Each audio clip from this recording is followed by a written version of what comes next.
listen to whatever I have to say. What is there that you want to kill yourself on top? Wait.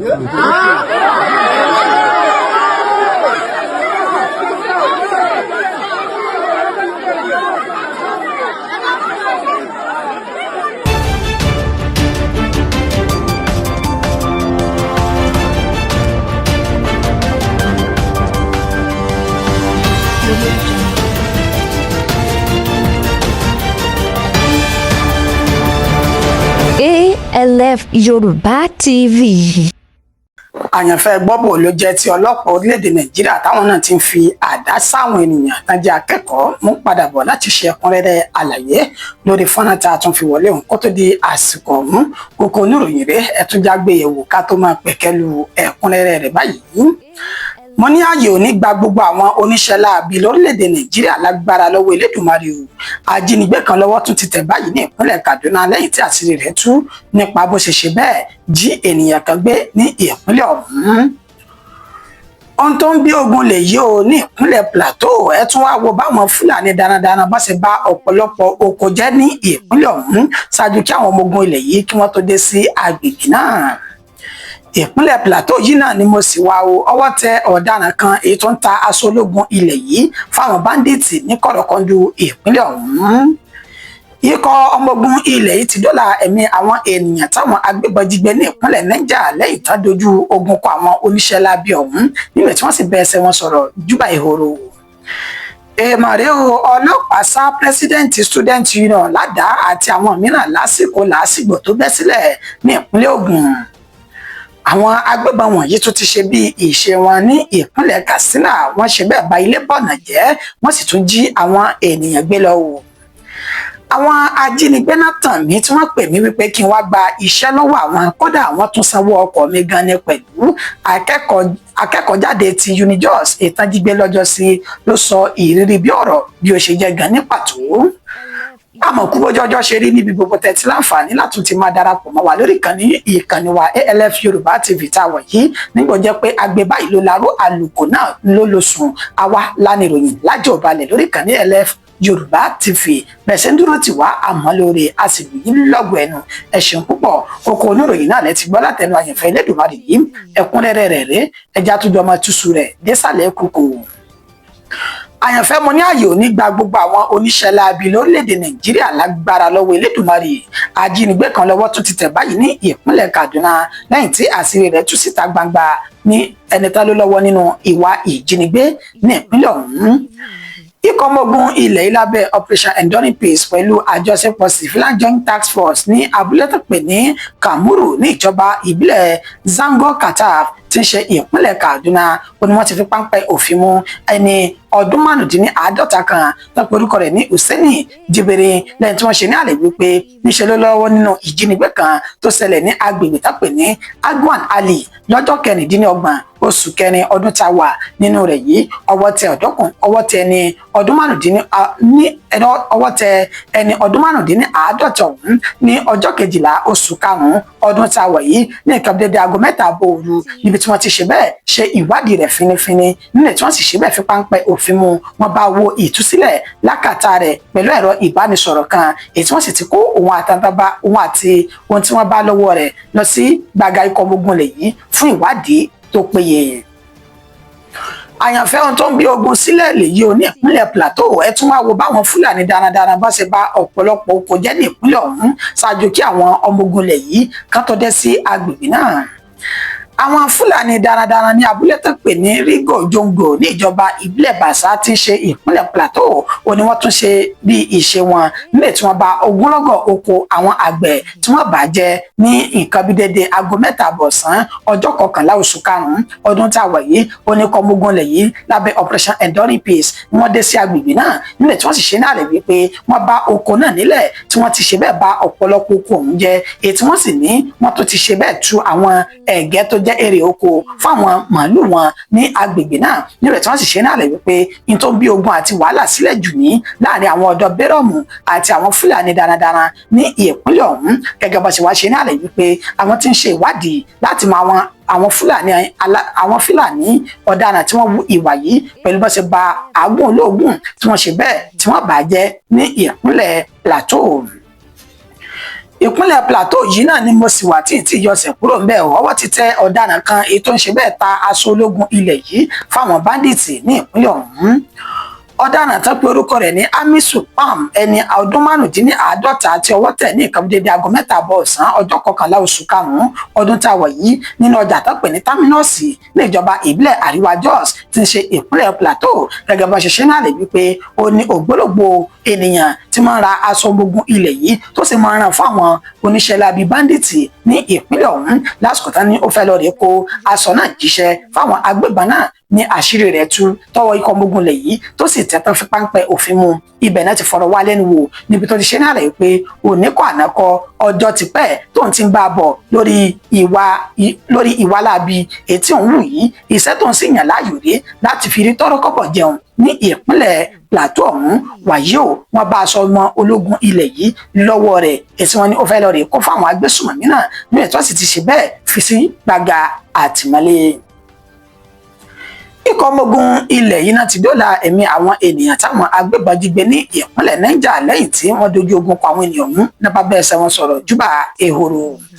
àwọn ọmọ ogun ilẹ̀ yìí lábẹ́ operation Savannah Shield ó ní wọ́n ṣe àṣeyọrí eléyìí ní ọjọ́ 10 oṣù karùn-ún ọdún tá a wà nínú rẹ̀ yìí ní nǹkan dédé aago 7 òwúrọ̀ ó kù ìṣẹ́jú 15 kólù lábúlé tó pè ní Bakpa ní ìjọba ìbílẹ̀ Bargu tí ń ṣe ìpínlẹ̀ Niger ọ̀hún gẹ́gẹ́ bá iṣẹ́ náà rẹ̀ pé àwọn oníṣẹ́ láabi agbésùnmọ̀mí náà gbéra láti abúlé tó pè ní Jadua lọ sí Kanji Lake National Park tí ṣe ìjọba ìbílẹ̀ Bargu yìí níbi tí wọ́n ti ṣe náà lè wípé wọ́n dojú ìjà kọ wọn wọ́n sì pa àwọn ènìyàn ọ̀hún wọ́n pa wọ́n tì ibẹ̀ náà ti padà dóòlà ìyá kan àti àwọn ọmọ rẹ̀ ìtàn ti jígbẹ́ sí àkàtà wọn lọ́wọ́ àwọn oníṣẹ́ láabi agbésùnmọ̀mí ọ̀hún nílẹ̀ tán sì gba ọ̀kadà àtàwọn nǹkan míì kalẹ̀ lákàtà wọn ajínigbé náà. èèmọ̀rẹ́ o ọlọ́pàá sá president student union ládàá àti àwọn mìíràn lásìkò tó bẹ́ sílẹ̀ ní ìpínlẹ̀ Ògùn agbègbè tó pè ní Ìgbẹ́sà ní ilé ẹ̀kọ́ gíga tó jẹ́ ti Ogun State Institute of Technology ó ní ìkọlù alágbára ọ̀hún ti wáyé ní ọjọ́ 12 oṣù karùn-ún ọdún tá a wọ̀ yìí pẹ̀lú bọ́sẹ̀sẹ̀ náà lè wípé àwọn ọlọ́pàá náà wá dá sí lásìgbò kan èyí tó bẹ́ sílẹ̀ láàrin àwọn ọ̀dọ́ ní sí ìyàlẹ́nu ìṣẹ̀lẹ̀ ní àwọn ọlọ́pàá gangan náà bá mú àdá tó sì bẹ̀rẹ̀ sí ń sáwọn akẹ́kọ̀ọ́ náà ní àdá níbi tó ti sáyẹn tó jẹ́ ààrẹ fún àwọn ẹgbẹ́ akẹ́kọ̀ọ́ tilé ẹ̀kọ́ náà tó ti ṣá ní àdá pẹ̀lú àwọn akẹ́kọ̀ọ́ míì nínú ìtàn sì náà gbé wọn dìgbàdìgbà lọ sí ilé ìwòsàn lálẹ́ àná tí wọ́n ń ṣe ọjọ́ 12 oṣù karùn-ún ọdún tá a wà yìí làwọn akẹ́kọ̀ọ́ tó kù náà bá fọn mú tí wọ́n sì yá lọ sí police station àwọn ọlọ́pàá ọ̀hún láti ṣe bẹ́ẹ̀ fi ẹ̀hónú wọn hàn lórí ìwà tí àwọn ọlọ́pàá wù pẹ̀lú bá ṣe ń sá àwọn akẹ́kọ̀ọ́ ní àdá wọ́n júwe àwọn ọlọ́pàá náà gẹ́gẹ́ bí ọmọ àta àti ẹlẹ́gbẹ́ òkùnkùn torí wípé àwọn ọlọ́pàá táwọn mọ̀ kò yẹ ká máa hùwà bí eléyìí tó bá tẹ̀ fẹ́ ṣe bẹ́ẹ̀ pẹ̀tù sí àwọ̀ ó yẹ ká ṣe ní tùbínùbí ṣùgbọ́n àwọn gangan náà tún wá dákú ìṣòro ìṣẹ̀lẹ̀ tí ń ṣẹlẹ̀ láàrin àwọn akẹ́kọ̀ọ́ ọlọ́wọ́dán ó ṣe àfihàn fọ́nrán rẹ̀ níbi tí ẹni tí ó ṣojú àwọn ọlọ́pàá níléeṣẹ́ ọlọ́pàá ọ̀hún tó ti bá àwọn akẹ́kọ̀ọ́ náà sọ̀rọ̀ tútù lórí pé àwọn yóò ṣiṣẹ́ lórí bí àwọn ṣe fi páńpẹ́ òfin mú àwọn tó wà náà tí wọ́n sì jìyà ọ̀hún lábẹ́ òfin. What is there that you want to kill yourself on top?